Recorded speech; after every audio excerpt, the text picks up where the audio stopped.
Hello student, welcome back to my channel learn with Sakshi. Student, I hope आप सभी बहुत अच्छे होंगे। तो स्टूडेंट, अगर आप इस वीडियो पे आ गए हैं तो वीडियो को स्किप बिल्कुल भी मत करना, क्योंकि ये वीडियो होने वाला है चैप्टर 3 का इंट्रोडक्शन वीडियो। आपके बस 15 मिनट लगेंगे स्टूडेंट, बहुत बेसिक सी इंट्रोडक्शन का वीडियो बना। तो इस लेक्चर में बहुत ईजी से आपको मैं सारा चैप्टर एक्सप्लेन करने वाली हूँ। तो लेट्स करते हैं स्टार्ट। तो यहाँ पे हमें फर्स्ट क्या देखने को मिल रहा है, पहले तो चैप्टर का नाम देखते हैं student, pair of linear equation in two variable.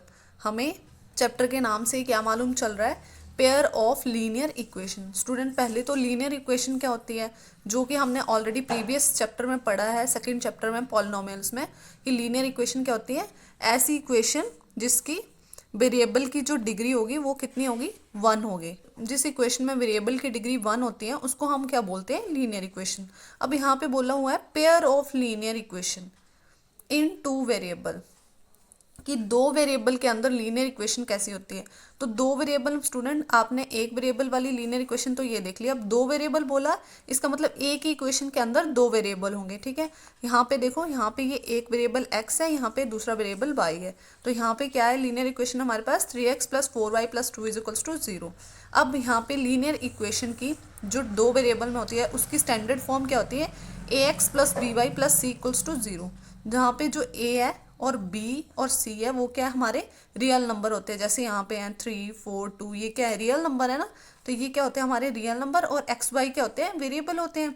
और हमारी जो लीनियर इक्वेशन टू वेरिएबल होती है उसमें क्या कंडीशन होती है कि ये जो हमारे a और b है ना वो क्या, जीरो नहीं होने चाहिए। तो यहाँ पे लिखा हुआ है here a = not zero and b = not zero, है ना। अब यहाँ पे आप एग्जाम्पल में देखो, हमारे पास क्या है, दो इक्वेशन है। ठीक है, x + y = 2, 2x + y = 3। यहाँ पे दो इक्वेशन है, क्योंकि यहाँ पे क्या बोला है, पेयर ऑफ लीनियर इक्वेशन। अब हमने पेयर ले लिया, दो इक्वेशन, ठीक है, दो वेरिएबल x और y। तो यहाँ पे हम इनको क्या बोलते हैं, pair of linear equation in two variable, इसलिए इसको ऐसे बोलते हैं। ठीक है, यहाँ पे दो वेरिएबल देखने को मिले और दो इक्वेशन देखने को मिली, है ना। अब यहाँ पे इस इक्वेशन के कोई ना कोई सोल्यूशन होंगे। जैसे x + y = 2, इस इक्वेशन का कोई सोल्यूशन होगा स्टूडेंट, है ना। सेम इसी तरह से 2x + y के भी अलग से कोई सोल्यूशन होगा, है ना। तो यहाँ पे इसका भी अलग से सोल्यूशन होंगे, इसके भी अलग से सोल्यूशन होंगे। हो सकता है इसके भी बहुत ज़्यादा सोल्यूशन हो सकता है इसके भी बहुत ज़्यादा सोल्यूशन हो सकता है इसका कोई भी सोल्यूशन हो। तो हमें क्या चाहिए, इस इक्वेशन का ऐसा सोल्यूशन चाहिए, we need a unique solution. इसके लिए हमें एक यूनिक सोल्यूशन चाहिए जो हमारी दोनों इक्वेशन को सेटिस्फाई करे। मतलब सोल्यूशन हमारा एक ही होगा, वो दोनों इक्वेशन को सेटिस्फाई करेगा।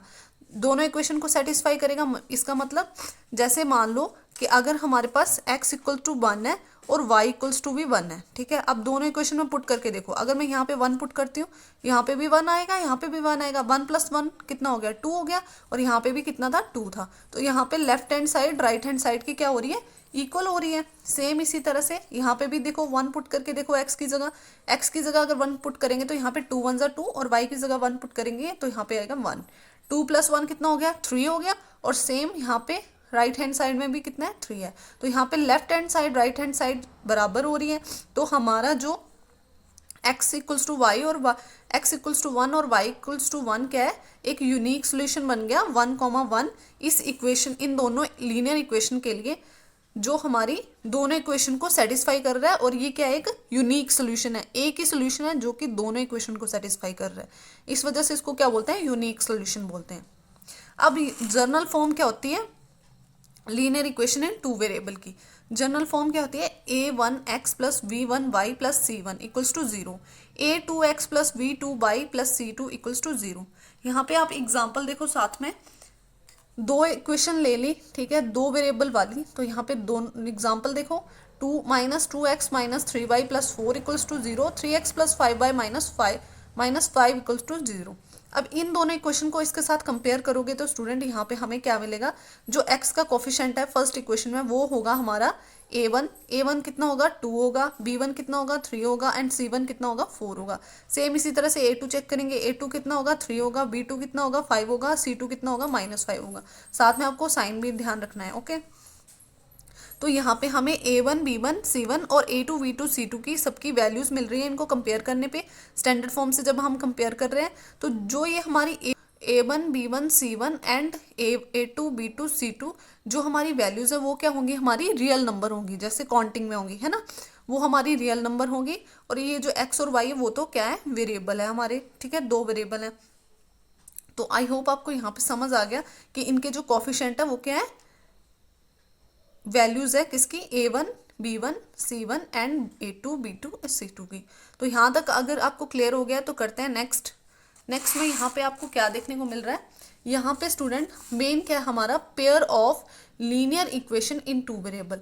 ये हमारी क्या है, पेयर ऑफ लीनियर इक्वेशन है, ठीक है, दो लीनियर इक्वेशन है, जोड़ा मतलब यहाँ पे आप देखोगे इस इक्वेशन के लिए कितने सॉल्यूशन हो सकते हैं, how many solutions of these equation, इन दोनों इक्वेशन के लिए कितने सॉल्यूशन हो सकते हैं। इन दोनों इक्वेशन के लिए हो सकता है यूनिक सॉल्यूशन हो। यूनिक सॉल्यूशन मतलब only one solution which satisfy both these equations, एक ऐसा सॉल्यूशन जो कि दोनों इक्वेशन को सेटिस्फाई करेगा। डन, जैसे यहाँ पे किया हमने 1 1 क्या था, एक यूनिक सॉल्यूशन मिला था। अब यहाँ पे क्या हो सकता है इसके इनफाइनाइट सॉल्यूशन हो सकता है इन दोनों इक्वेशन के इनफाइनाइट सॉल्यूशन हो, ऐसे भी तो हो सकता है इस इक्वेशन के नो सॉल्यूशन हो, कोई भी सॉल्यूशन ना हो, ठीक है।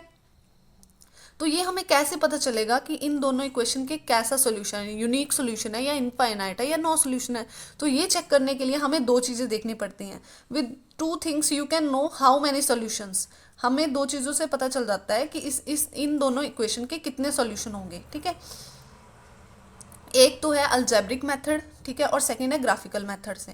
अलजेब्रिक मेथड से हम कैसे पता लगा सकते हैं स्टूडेंट, इनके जो कॉफिशिएंट है ना इनको कंपेयर करके, जैसे मैंने अभी बताया कि A1 B1 C1 and A2 B2 C2, इनको कंपेयर करेंगे तो इनसे भी हमें मालूम चल जाएगा कि इस इक्वेशन के, इस पेयर ऑफ इक्वेशन के कितने सॉल्यूशन होंगे। अगर student if A1 upon A2 not equals to B1 upon B2, अगर A1 upon A2 B1 upon B2 के बराबर नहीं है तो इसका मतलब इसका यूनिक सॉल्यूशन होगा। क्या होगा, इसका यूनिक सॉल्यूशन होगा। सेम इसी तरह से इफ अगर A1 upon A2 is equals to B1 upon B2 is equals to C1 upon C2, अगर तीनों आपस में बराबर होंगे इसका मतलब इसका इनफाइनाइट सॉल्यूशन होंगे। अगर if A1 upon A2 equals to B1 upon B2 not equals to C1 upon C2, अगर लास्ट वाले दो बराबर नहीं है इसका मतलब इसका नो सॉल्यूशन होगा।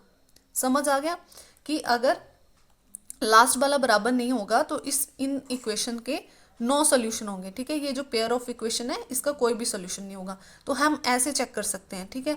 एक मेथड और है, एक मेथड क्या है, ग्राफिकल मेथड।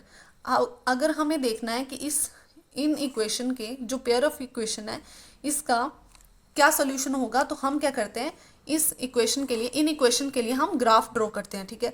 हम ग्राफ ड्रॉ करेंगे इन दो इक्वेशन के लिए।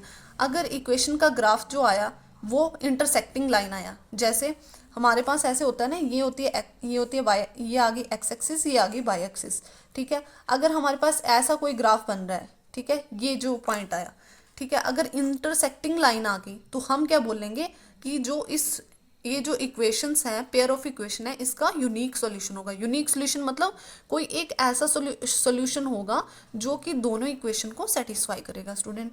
सेम इसी तरह से अगर लाइन क्या होगी, कोइंसिडेंट मतलब एक लाइन के ऊपर दूसरी लाइन होगी ऐसे, ठीक है। जैसे ये एक पेन है, इसके ऊपर एक और पेन है ना, सेम एक डायरेक्शन में एक लाइन, तो अगर एक लाइन के ऊपर एक लाइन होगी तो हम क्या बोलेंगे, इसके क्या होंगे, इनफाइनाइट सॉल्यूशन होंगे। कितने सॉल्यूशन होंगे, इक्वेशन के ग्राफ को देख के ही बता सकते हैं कि इसके इनफाइनाइट सॉल्यूशन होंगे। सेम इसी तरह से अगर हमारे पास कोई दो इक्वेशन है, पेयर ऑफ इक्वेशन है, और उसके ग्राफ में दो पैरेलल लाइन दिखी, दो पैरेलल लाइन कैसे होंगी स्टूडेंट, एक ऐसे और एक ऐसे, ठीक है। दो पैरेलल लाइन होंगी, कहीं पे भी मैट नहीं हो रही, ठीक है, तो हम क्या बोल सकते हैं ऐसी ग्राफ के लिए, उस ग्राफ को देख के कि इसका नो सोल्यूशन होगा, कोई भी सोल्यूशन नहीं होगा स्टूडेंट। आई होप आपको यहाँ तक क्लियर हो गया। अब स्टूडेंट बात आ गई नो सोल्यूशन की। अगर इक्वेशन का नो सोल्यूशन है तो इसका मतलब हमें इसका कोई भी सोल्यूशन फाइंड करने की ज़रूरत नहीं है। अगर इनफाइनाइट सोल्यूशन है तो आप कितने सोल्यूशन फाइंड करोगे स्टूडेंट, आप तो सोल्यूशन ही फाइंड करते रह जाओगे, है ना। तो इसका मतलब हमें यहाँ पे भी कोई भी सोल्यूशन फाइंड करने की ज़रूरत नहीं है। अगर इक्वेशंस के जो पेयर ऑफ इक्वेशन होगा, अगर उसका यूनिक सोल्यूशन आ गया तो हमें तब उसका सोल्यूशन फाइंड करने की ज़रूरत है। जब उसका यूनिक सोल्यूशन होगा तभी हम उसका सोल्यूशन करेंगे। डन। अब स्टूडेंट अगर हमें सोल्यूशन फाइंड करना है, ठीक है, अगर यूनिक सोल्यूशन होगा तभी हम उसका सोल्यूशन निकालेंगे, ठीक है, उस पेयर ऑफ इक्वेशन का। तो हमें अगर उसका सोल्यूशन फाइंड करना है तो स्टूडेंट सोल्यूशन फाइंड करने के ना हमारे पास 3 तरीके हैं, ठीक है। कितने तरीके? 3 तरीके हैं। पहला क्या है हमारे पास? Graphical method. ग्राफिकल मेथड जिसके बारे में अभी हमने पढ़ा कि अगर लाइंस इंटरसेक्टिंग होगी, ठीक है, तो जहाँ पे वो दोनों लाइन मिलेंगी ना, वो बीच वाला पॉइंट जहाँ पे एक दूसरे को वो कट करेंगी, मीट वाला पॉइंट, ठीक है, ये जो पॉइंट होगा ना, अगर मान लो ये -1, 2 है, तो इसका मतलब ये क्या है? ऐसा सोल्यूशन है जो कि बोथ इक्वेशन को सेटिस्फाई कर रहा है, ठीक है। तो ग्राफिकल मेथड में जब लाइन इंटरसेक्टिंग होगी तब वो एक ऐसा पॉइंट जहाँ पे वो दोनों लाइन इंटरसेक्ट करेंगी, वो वाला पॉइंट, उसके जो एक्स और वाई कोऑर्डिनेट आएंगे वो क्या होंगे? उस पेयर ऑफ इक्वेशन के यूनिक सोल्यूशन होंगे। नेक्स्ट सेकेंड मेथड क्या है सॉल्यूशन फाइंड करने का? अगर यूनिक सोल्यूशन होगा तभी हम सोल्यूशन फाइंड करेंगे। तो उसके मैंने बताया 3 वे थे। पहला क्या है? ग्राफिकल मेथड है। दूसरा क्या है? Substitution method. सब्स्टिट्यूशन में मेथड में क्या होगा स्टूडेंट? हमें पेयर ऑफ इक्वेशन मिला होगा, linear equation, pair of linear equation मिला होगा। हम क्या करेंगे? फर्स्ट इक्वेशन को फर्स्ट नाम दे देंगे, सेकंड इक्वेशन को सेकंड नाम दे देंगे। किसी भी एक इक्वेशन से हम एक्स की वैल्यू निकाल लेंगे, किसी भी एक वेरिएबल की वैल्यू निकाल लेंगे। जैसे मैंने यहाँ पे फर्स्ट इक्वेशन से एक्स की वैल्यू निकाली हुई है। अब ये जो एक्स की वैल्यू आई ना, इसको उठा के सेकंड इक्वेशन में पुट कर देंगे। सेकंड इक्वेशन की जगह जहाँ पे एक्स होगा वहाँ पे ये वैल्यू लिख देंगे, और फिर क्या होगा? हमारे पास वेरिएबल एक्स और वाई की यूनिक वैल्यू आ जाएगी। तो ये है हमारा सब्स्टिट्यूशन मेथड। स्टूडेंट डिटेल में हम इसको एक्सरसाइज में ही करेंगे। सेम इसी तरह से इसका नेक्स्ट मेथड क्या है? थर्ड मेथड है हमारे पास एलिमिनेशन मेथड। किसी भी पेयर ऑफ इक्वेशन के, लीनियर इक्वेशन के अगर यूनिक सोल्यूशन होंगे तो उसके 3 मेथड है, ये आपको लर्न हो जाने चाहिए। अब लास्ट वाला मेथड क्या है? एलिमिनेशन मेथड है। एलिमिनेशन मेथड में क्या होता है स्टूडेंट? हमारे पास सेम इसी तरह से 2 इक्वेशन दे रखी होगी, पेयर ऑफ इक्वेशन, ठीक है, ये हमारे पास फर्स्ट इक्वेशन होगी, ये हमारे पास सेकंड इक्वेशन होगी। अब एलिमिनेशन मेथड में क्या करना होता है स्टूडेंट? हमें किसी भी वेरिएबल के कोफिशिएंट को सेम करना होता है। जैसे अगर हमें पहले तो टर्म डिसाइड करनी है, क्या हमें एक्स वाली टर्म एलिमिनेट करनी है या वाई वाली टर्म एलिमिनेट करनी है। एलिमिनेट करने का मतलब क्या? टर्म को खत्म कर देना, ठीक है। अगर हमें एक्स वाली टर्म एलिमिनेट करनी है तो हम एक्स वाली टर्म के कोफिशिएंट को सेम बनाएंगे। जैसे यहाँ पे 3 है, यहाँ पे 2 है, तो हम क्या करेंगे? 3 और 2 का पहले तो एलसीएम लेंगे।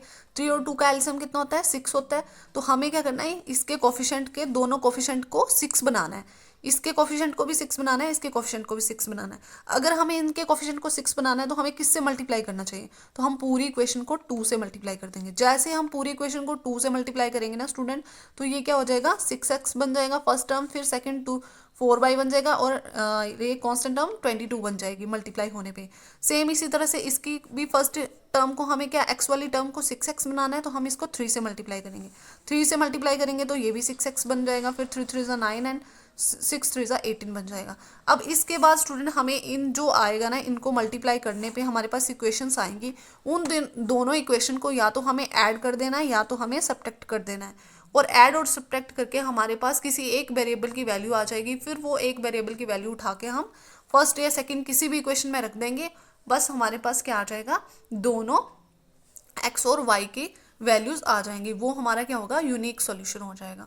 तो स्टूडेंट मैंने बता दिया यहाँ पे 3 मेथड है। तो आपको इस पूरे चैप्टर में ये 3 मेथड देखने को मिलेंगे। जब भी हमारे पास 2 पेयर ऑफ लीनियर इक्वेशन होगी तो उसका कोई अगर यूनिक सॉल्यूशन होगा तब हम उसका 3 मेथड से सॉल्व करेंगे। फर्स्ट है हमारे पास ग्राफिकल, सेकंड है हमारे पास सब्स्टिट्यूशन, थर्ड है हमारे पास एलिमिनेशन मेथड। तो आई होप आपको तीनों चीज़ें क्लियर हो गई हैं स्टूडेंट। अगर डिटेल में करना है, हम तीनों मेथड को डिटेल में एक्सरसाइज में ही करेंगे स्टूडेंट। तो आई होप आपको बेसिक इंट्रोडक्शन समझ आ गया कि इस चैप्टर में है क्या स्टूडेंट। तो अगर स्टूडेंट वीडियो अच्छा लगा हो तो चैनल को सब्सक्राइब कर लें, वीडियो को लाइक कर लें स्टूडेंट। अगर थोड़ा सा भी आपको समझ आया है तो स्टूडेंट चैनल को प्लीज़ सब्सक्राइब कर लें। मिलते हैं नेक्स्ट वीडियो में, तब तक के लिए bye bye, thank you for watching.